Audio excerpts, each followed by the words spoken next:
Hi guys, English में English सभी YouTube channel पर आप सभी का एक बार फिर से स्वागत है। वो दिन भी दूर नहीं जब दीवारों पर लिखा होगा कि 15 दिन में फेसबुक और व्हाट्सएप छुड़वाए, गारंटी के साथ। मिले हर बुधवार पुराना बस स्टैंड के पास। ऑनलाइन इश्क भी पड़ोसी के घर पक रहे मटर पनीर की तरह होता है। मिलता कुछ भी नहीं है, बस खुशबू छाई रहती है। एक बार स्कूल में जबरदस्ती गाना गाने के लिए मुझे खड़ा कर दिया। मैंने भी राष्ट्रगान गाकर सबको खड़ा कर दिया। सोचो, अगर डॉक्टर फिल्म बनाते तो फिल्मों के नाम क्या होते? कभी खांसी कभी जुकाम, कहो ना बुखार है, अजब मरीज की गजब बीमारी, टीवी नंबर 1। पेन खो जाए तो नया ले सकते हो, मगर उसका ढक्कन खो जाए तो नया नहीं ले सकते।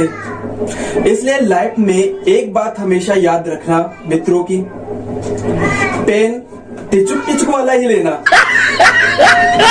आज हम बात करने वाले हैं सब्जेक्टिव कॉम्प्लीमेंट के बारे में। सब्जेक्टिव कॉम्प्लीमेंट वह होता है जब सब्जेक्ट में नाउन या प्रोनाउन, संज्ञा या सर्वनाम का यूज किया जाता है, और सब्जेक्ट में जो नाउन प्रोनाउन यूज होता है, संज्ञा या सर्वनाम यूज होता है, और फिर उसके लिए एडजेक्टिव शब्द का यूज किया जाता है या फिर कभी कभार नाउन शब्द का यूज किया जाता है, तो उसे ही सब्जेक्टिव कॉम्प्लीमेंट कहते हैं। सीधे अर्थों में कर्ता की विशेषता बताते हैं, तो कर्ता की विशेषता बताने वाले शब्दों को ही सब्जेक्टिव कॉम्प्लीमेंट कहेंगे। For example, Mohan grew happier gradually. Mohan धीरे धीरे खुश होता गया। मोहन धीरे धीरे खुश होता गया। तो यहाँ पर जो हैप्पियर है वो एडजेक्टिव शब्द है और कंपैरेटिव डिग्री में ये यूज हो रहा है। जो ग्रेजुअली है वो एक एडवर्ब के रूप में यूज हो रहा है। और जो ग्रू है, ग्रो इसकी फर्स्ट फॉर्म होती है, बेसिक फॉर्म होती है ग्रो, GROW। ग्रो मीन्स होता है उगना या उगाना, लेकिन यहाँ पर जो ग्रो है वो एक स्टेटिव वर्ब या फिर लिंकिंग वर्ब के रूप में यूज की जा रही है। स्टेटिव वर्ब या लिंकिंग वर्ब किसे कहेंगे?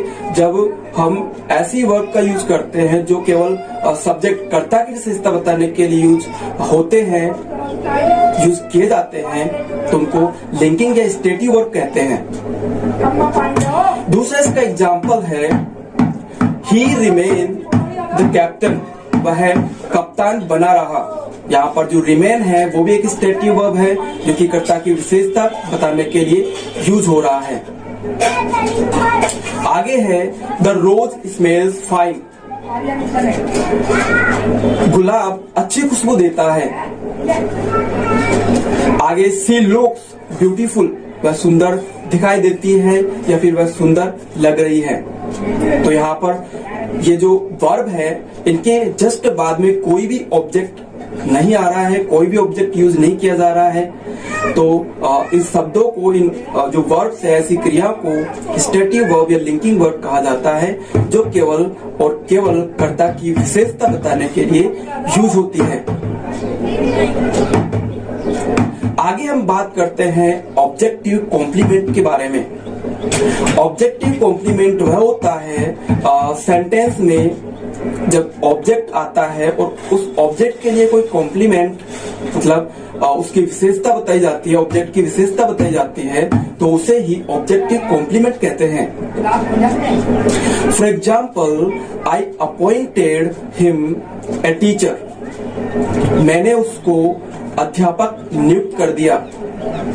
तो यहाँ पर जो ऑब्जेक्ट है वो आ रहा है हिम, और जो हिम ऑब्जेक्ट है वही ही जो टीचर है, अध्यापक, वह बन रहा है या बन गया है। तो यहाँ पर ऑब्जेक्ट के लिए आया है टीचर शब्द, और यह टीचर शब्द एक ऑब्जेक्टिव कॉम्प्लीमेंट कहलाएगा क्योंकि एक ऑब्जेक्ट की विशेषता बताता है। आई अपॉइंटेड हिम ए टीचर। मैंने उसको एक अध्यापक नियुक्त कर दिया। He called me a liar। उसने मुझे झूठा कहा। अब यहाँ पर जो मी है, मी के लिए, मी एक ऑब्जेक्ट है और उसके लिए यूज हो रहा है लायर। यहाँ पर सब्जेक्ट है वो ही के लिए यहाँ पर लायर नहीं आया है जो कि एक सब्जेक्ट है। यहाँ पर ऑब्जेक्ट के लिए लायर आया है और ऑब्जेक्ट है यहाँ पर मी। तो ये एक ऑब्जेक्टिव कॉम्प्लीमेंट हो गया क्योंकि उसकी विशेषता यहाँ पर बता रहा है लायर जो शब्द है। उसके बाद में जो तीसरा सेंटेंस है वो इस प्रकार से है, we elected him a secretary, हमने उसे एक सचिव चुना। आगे जो नेक्स्ट सेंटेंस है, Mohan found them alive, Mohan ने उनको जीवित पाया। फाइनली जो लास्ट सेंटेंसेस के बारे में हम बात करेंगे, she painted the window green, उसने खिड़की के हरा पेंट कर दिया।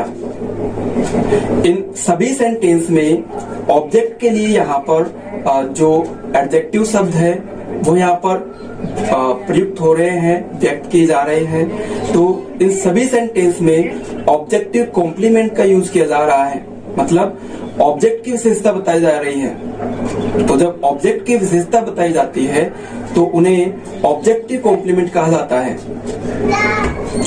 I hope guys you have really enjoyed this video।